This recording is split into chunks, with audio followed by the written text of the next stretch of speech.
और मार्ग की पकड़ रॉय के साथ रोचक कथाएं।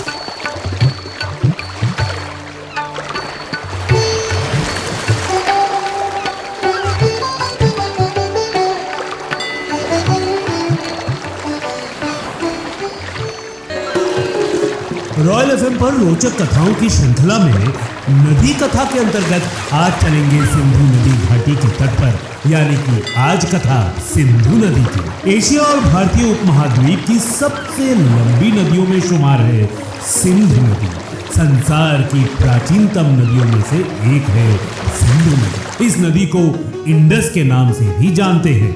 इस नदी का उद्गम स्थल तिब्बत के मानसरोवर के समीप सिन का बाब नामक जलधारा को माना जाता है। भारतीय संस्कृति और सभ्यता का अपनी गोद में पालन पोषण करने वाली सिंधु नदी के तट पर ही कई ऋषि मुनियों ने तपस्या की, तो यहीं पर कई वेद पुराण भी रचे गए।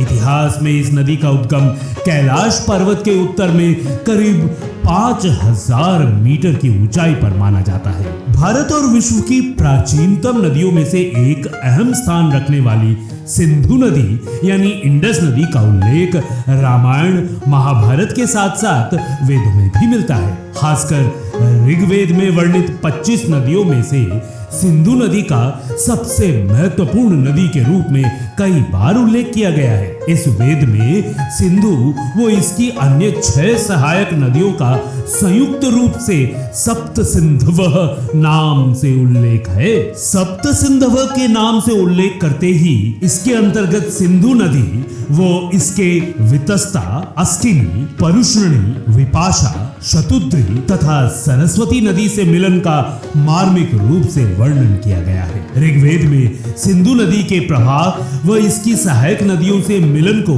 उसकी वृषभ से तुलना करते हुए लिखा गया है कि जिस प्रकार मेघों से पृथ्वी पर घोर निनाद के साथ वर्षा होती है, उसी प्रकार सिंधु दहाड़ते हुए वृषभ की तरह अपने चमकदार जल को उछालती हुई आगे चली जाती है। इसके अलावा रामायण में सिंधु नदी का महानदी के रूप में, तो महाभारत में इसका सरस्वती और गंगा नदी के साथ उल्लेख किया गया है। विभिन्न वेदों और पुराणों में इस नदी का उल्लेख सिंधु नदी का भारतीय और हिंदू संस्कृति से संबंधित होने का प्रत्यक्ष प्रमाण है। सिंधु से पड़ा हिंदुस्तान का नाम। सिंधु नदी के नाम के विषय में इतिहास में वर्णन मिलता है कि ईरान के लोग स को ह बोलते थे, जिस वजह से वो लोग सिंधु नदी को हिंदू नदी कहते थे। इसी कारण सिंधु नदी के पार रहने वाले लोगों को हिंदू कहा जाने लगा और इसके बाद पारसी में सिंधु को हिंदू कहकर संबोधित किया जाने लगा, जिसके आधार पर ही भारतवासियों को हिंदू और भारतवर्ष को हिंदुस्तान के नाम से जाना जाने लगा। वहीं अगर इतिहास में सिंधु नदी के अन्य नामों की बात करें तो समृद्धि के प्रतीक के रूप में जाने जाने वाली इस नदी को इसके आर्थिक महत्व के कारण हिरण्यनी कहा गया और वहीं इसके तट पर ऊन का व्यवसाय होने के कारण उसे सुवासा नदी के नाम से भी जाना गया। पौराणिक कथाओं के अनुसार ये नदी स्वर्ग की गंगा की एक शाखा है। भगीरथ के प्रयासों से स्वर्ग की गंगा बिंदु झील पे धरती पर गिरी। उसके बाद इसकी 6 धाराएं बनी। 3 धाराएं पूर्व की ओर और 3 पश्चिम की ओर बहती थी। पूर्व की ओर बहने वाली नदियां हलाद्री, पावनी और नलिनी थी। सुचक्षु, सीता और सिंधु 3 नदियां पश्चिम की ओर बहती थी। ये 7वीं शाखा भगीरथ के पीछे पीछे बहकर सगर के पुत्रों का अंतिम संस्कार करने के लिए पाताल तक जा पहुंची। संवरण नामक राजा अपने शत्रुओं से पराजित होकर कुछ समय के लिए सिंधु नदी के बेसिन के प्राकृतिक कुंजों में छिप गया था, ऐसा महाभारत में उल्लेख मिलता है। वहीं महाभारत के एक और पर्व के अनुसार सिंधु वरुण के महल में रहती थी और उनकी महिमा करती थी। एक बार मारकंडे को बालक मुकुंद के पेट में सिंधु नदी दिखाई दी थी। महाभारत के अनुसार ही सिंधु को अग्नि का उद्गम माना गया है। सिंधु गंगा की 7 धाराओं में से एक है, जैसा कि हमने आपको बताया, और सिंधु नदी में स्नान करने से स्वर्ग की प्राप्ति होती है, ऐसा पुराणों में लिखा गया है। एक बार माता पार्वती ने स्त्रियों के कर्तव्यों पर प्रवचन दिया।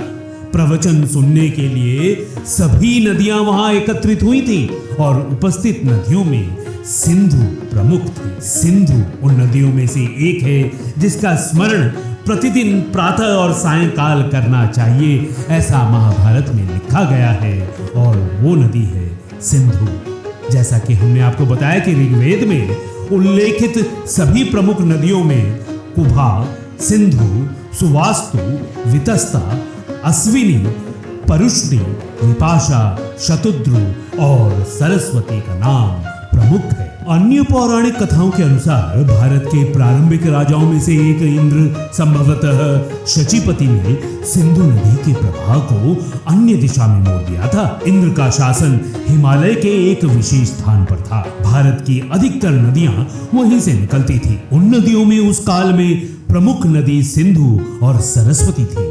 सिंधु नदी के इतिहास के बारे में हमने आपको बताया ही है, और एक बात आपको आगे बताते चलते हैं। माना ये जाता है कि मुल्तान में सिंधु चिनाब के किनारे पर श्री कृष्ण के पुत्र सांब की याद में एक सूर्य मंदिर बना है। इसका वर्णन महाभारत में भी है। इस मंदिर का स्वरूप कोणार्क के सूर्य मंदिर से मिलता जुलता है, लेकिन अब सब कुछ नष्ट कर दिया गया है। सिंधु नदी के मुहाने पर हिंगोल नदी के तट पर पाकिस्तान के बलूचिस्तान प्रांत के हिंगलाज नामक स्थान पर कराची से लगभग 144 किलोमीटर दूर उत्तर पश्चिम में स्थित है माता हिंगलाज या हिंगलाज का मंदिर, जो 52 शक्ति पीठों में से एक है। वेदों में इंद्र की स्तुति में गाए गए मंत्रों की संख्या सबसे अधिक है। इंद्र के बाद अग्नि, सोम, सूर्य, चंद्र, अश्विन, वायु, वरुण, उषा, पूषा आदि के नाम आते हैं। अधिकांश मंत्रों में इंद्र एक पराक्रमी योद्धा की भांति प्रकट होते हैं और सोमपान में उनकी अधिक रुचि है। बादलों में कई प्रकार हैं, उनमें से एक बादल का नाम भी इंद्र है। कुछ प्रसंगों में इंद्र को मेघों के देवता के रूप में प्रस्तुत किया गया है, लेकिन ऐसी कल्पना इसलिए है क्योंकि वे पार्वत्य प्रदेश के निवासी थे और पर्वतों पर ही मेघों का निर्माण होता है। इसके अलावा यह भी माना जाता है कि उनके पास एक ऐसा अस्त्र था जिसके प्रयोग के बल पर वे मेघों और बिजलियों को कहीं भी गिराने की क्षमता रखते थे। माना जाता है कि इंद्र ने अपने काल में कई नदियों की रचना की थी और उन्होंने सिंधु नदी की दिशा भी बदली थी। अर्थात इंद्र ने अपनी महत्ता से सिंधु नदी को उत्तर की ओर बहा दिया तथा उषा के रथ को अपनी प्रबल तीव्र सेना से निर्बल कर दिया। इंद्र ये तब करते हैं जब वो सोम मद से मत हो जाते हैं। महाभारत में राजा जयद्रथ का उल्लेख मिलता है, जो धृतराष्ट्र की पुत्री दुश्शाला का पति था। ये राजा जयद्रथ सिंधु नरेश था। इसका वध अर्जुन ने बहुत ही कठिन परिस्थितियों में किया था। वर्तमान में सिंधु देश पाकिस्तान के सिंध प्रांत को कहते हैं। सिंधु देश का तात्पर्य प्राचीन सिंधु नदी और सभ्यता से ही है। ये स्थान न केवल अपनी कला और साहित्य के लिए विख्यात था, बल्कि वाणिज्य और व्यापार में भी वो अग्रणी था। रघुवंश में सिंध नामक देश का रामचंद्र जी द्वारा भरत को दिए जाने का उल्लेख मिलता है। यूनान के लेखकों ने अलक्षेंद्र के भारत आक्रमण के संबंध में सिंधु देश के नगरों का उल्लेख किया है। मोहनजोदाड़ो और हड़प्पा सिंधु देश के दो बहुत बड़े नगर थे।